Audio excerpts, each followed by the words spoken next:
Hello students and welcome back to code with Chanchal. आज की class में हम लोग बात करने वाले हैं बिट फील्ड्स की। बिट फील्ड्स क्या होते हैं? बिट फील्ड्स जो होते हैं वो ज़्यादातर यूज़ किए जाते हैं हमारे स्ट्रक्चर और यूनियंस में। जैसे कि आप सभी को पता ही है कि जो हमारे स्ट्रक्चर और यूनियन होते हैं वो हमारे यूज़र डिफाइंड डेटा टाइप्स होते हैं। अब वो यूज़र डिफाइंड डेटा टाइप क्यों होते हैं?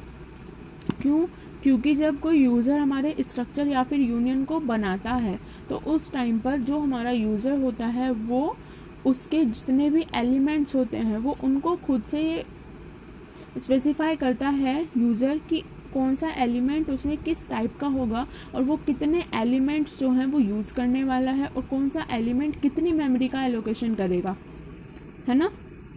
तो इसीलिए अब जो बिट फील्ड्स होते हैं उसका हमारा यूज़ किया जाता है हमारे कंप्यूटर की मेमोरी को इफ़ेक्टिवली यूटिलाइज करने के लिए।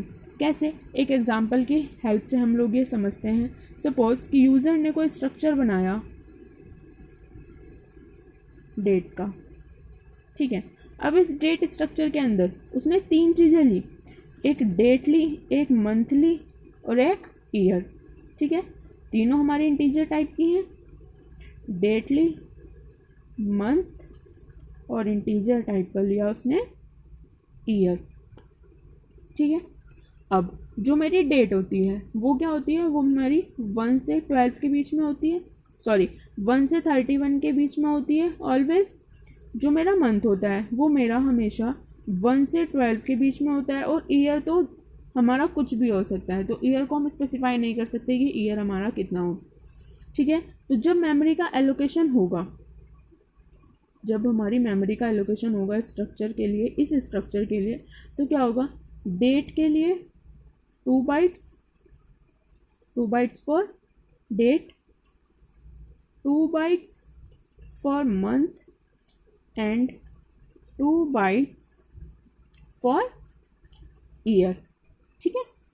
तो डेट मैंने बताया कि मेरी 1 से 31 के बीच में होगी, तो हमने यहाँ पे लिख दिया कि सपोज हमारी डेट जो है वो 31 है। मंथ जो है वो मेरा 1 से 12 के बीच में होगा हमेशा, तो मैंने यहाँ पर लिख दिया सपोज मेरा मंथ जो है वो 12 है। अब जो ईयर है, करंट ईयर हमारा 2020 चल रहा है, तो मैंने यहाँ पर 2020 ही लिखा, ठीक है। ईयर हमारा कुछ भी हो सकता है, बट हमारी जो 2 चीज़ फिक्स है वो डेट और मंथ है कि जो डेट होती है हमेशा 1 से 31 के बीच में आएगी और जो मंथ है वो हमेशा मेरा 12 से 1 के बीच में, या फिर हम बोले 1 से हमेशा 12 के बीच में ही होगा, ठीक है। अब अगर ये क्या है, मेरा डेसिमल नंबर है, अगर मैं इन नंबर्स को बाइनरी नंबर में कन्वर्ट करूँ, बाइनरी नंबर में हम क्यों कन्वर्ट कर रहे हैं? क्योंकि जो हमारा कंप्यूटर होता है वो हमेशा उस 0 और 1 की ही फॉर्म में समझता है। हम उसको जो भी इनपुट देते हैं वो उसको हमेशा बाइनरी में ही कन्वर्ट करके लेता है। तो हम क्या कर रहे हैं, हम अपने ये जो इनपुट हम देने वाले हैं इनको हम बाइनरी में कन्वर्ट कर लेते हैं। तो हम सबसे पहले 31 को जब हम बाइनरी में कन्वर्ट करेंगे, 31 डेसिमल में हम इसको बाइनरी में कन्वर्ट करने वाले हैं 16 32, ये हमारा वे होता है बाइनरी में कन्वर्ट करने का।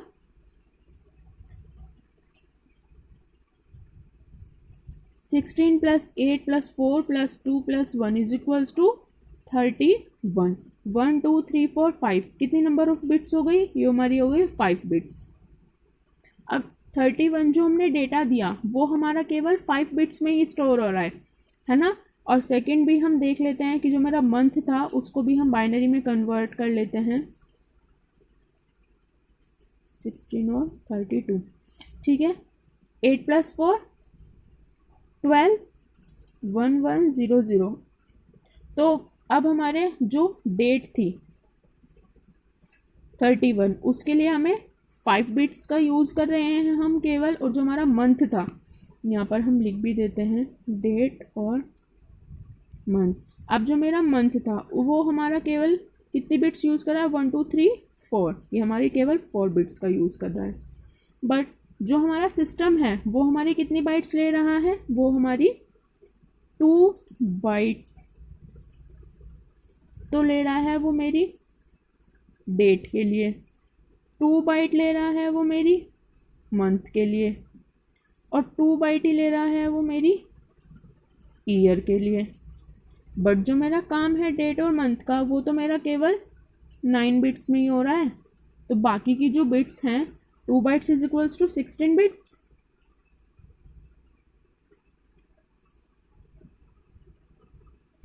ठीक है, अगर मैं केवल 2 बाइट का भी यूज़ करूँ तो उस हिसाब से भी मेरा ये बहुत ज़्यादा मेमोरी ले रहा है। तो इतनी मेमोरी जो है वो मेरी लॉस ही हो रही है एक तरीके से, कि जो मेरी ये 32 बिट्स हैं, इन 32 बिट्स में से मेरी केवल 9 बिट्स यूज़ हो रही हैं, तो बाकी की जो बिट्स हैं वो तो मेरी ख़राब ही हो रही हैं। तो इसीलिए हम लोग क्या करते हैं, हम लोग यूज़ करते हैं बिट फील्ड्स का, जिसकी हेल्प से हम लोग क्या कर सकते हैं, अपनी मेमोरी को यूटिलाइज कर सकते हैं कि इफेक्टिव मैनर में, कि जो हमारी मेमोरी यूज़ नहीं हो रही उसको हम अलग हटा दें, मतलब उसको अपनी मेमोरी स्पेस जो हमने एलोकेट कर रखा है उससे फ्री कर दें एक तरह से। ठीक है, तो हम लोग यहाँ पर इसी एग्जाम्पल को आगे कंटिन्यू रखते हैं और हम लोग पढ़ते हैं बिट फील्ड्स को हम कैसे यूज़ करेंगे। तो हम सेम स्ट्रक्चर बनाते हैं। स्ट्रक्ट कीवर्ड मैंने यहाँ पर लिखा, डेट का ही मैंने यहाँ पर स्ट्रक्चर बनाया। ठीक है, इंटीजर टाइप की सबसे पहले मैंने डेट ली। जब हम डेट लेंगे तो हमें पता है कि जो हमारी डेट है वो केवल जो मेरी डेट थी वो मेरी 5 बिट्स में आ रही थी, और जो मेरा मंथ था वो केवल 4 बिट्स में आ रहा था। हम ईयर को ऐसे ही छोड़ेंगे क्योंकि ईयर हमें नहीं पता कि अभी वो कितना बड़ा ईयर ले सकता है कोई भी यूज़र। ठीक है, तो जब हमने अपना स्ट्रक्चर बनाया, हमने उसी टाइम पर ये बता दिया कि जो हमारी डेट है वो केवल 4, जो हमारा मंथ है वो 4 बिट्स ले और जो डेट है वो 5 बिट्स ले। तो इस टाइम पर क्या होगा, ग्राफ हम बना लेते हैं। ये 2 बाइट्स, तो ये तो हो गई मेरी ईयर के लिए फिक्स हो गई। अब अभी तक हमने पढ़ा कि जो हमारे मेमोरी का एलोकेशन होता है वो लेफ़्ट टू राइट होता है, बट जब हम बिट फील्ड्स का यूज़ कर लेते हैं तो जो हमारी मेमोरी का एलोकेशन होता है वो मेरा लेफ़्ट टू राइट ना होकर राइट टू लेफ़्ट होता है। ठीक है, तो यहाँ पर 2 बाइट्स जो थी मेरी वो थी डेट के लिए, और 2 बाइट्स जो थी वो थी मेरी मंथ के लिए। बट हमने बताया कि हमारी जो डेट है उसके लिए केवल हमें 5 बिट्स चाहिए, तो 1 2 3 4 5, यहाँ पर मेरा डेट का काम हो गया कि मेरे को डेट को मेरी 5 बिट्स एलोकेट हो गई, और 1 2 3 4 ये जो 4 बिट्स हैं ये मेरी मंथ को एलोकेट हो गई। ठीक है, तो यहाँ पर जो मेरे स्ट्रक्चर का साइज़ आया वो कितना आया, 2 बिट्स ये वाली, ये तो हमने फ्री कर दिया अब स्पेस, इसको हम यूज़ ही नहीं कर रहे हैं। तो 2 बिट्स ये और 2 बिट्स ये, तो यहाँ पर स्ट्रक्चर का जो मेरा साइज़ आया, structure size is equals to 4 bytes.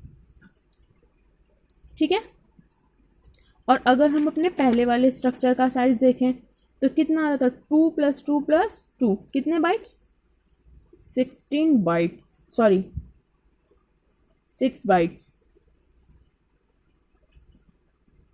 जबकि मेरा यूज़ कितना हो रहा है, केवल 4 बाइट्स। तो 2 बाइट्स जो है वो तो मेरी एक्स्ट्रा ही थी, हम अपनी मेमोरी को वेस्ट कर रहे थे। तो इसीलिए हम लोग क्या करते हैं, हम अपने बिट फील्ड्स का यूज़ करते हैं। तो आई होप गाइस कि आप लोगों को बिट फील्ड्स जो हैं वो आपको इजीली समझ आया हो, अच्छे से समझ आया हो। मैंने आपको 2 एग्जांपल्स लेके कंपेयर करके भी बताया, और अभी भी अगर आप लोगों को कोई भी डाउट है बिट फील्ड्स के बारे में तो आप लोग मुझसे कमेंट करके पूछ सकते हैं। ये आपका वे होता है बिट फील्ड्स को क्रिएट करने का। सबसे पहले आप डेटा टाइप लिखते हैं, फिर आप वेरिएबल का नाम लिखते हैं, और उस वेरिएबल को आपको कितनी बिट्स एलोकेट करानी है आप कॉलम लगा के उसके बाद आप यहाँ पर वो लिखते हैं कि आपको कितनी बिट्स चाहिए। ठीक है, यहाँ पर ये नंबर ऑफ बिट्स है, नंबर ऑफ बिट्स। ठीक है, तो आप गाइस कि आप लोगों को अच्छे से समझ आया हो। अगर अभी भी कोई भी प्रॉब्लम है आप लोगों को बिट फील्ड्स में तो आप लोग मुझसे कमेंट करके पूछ सकते हैं।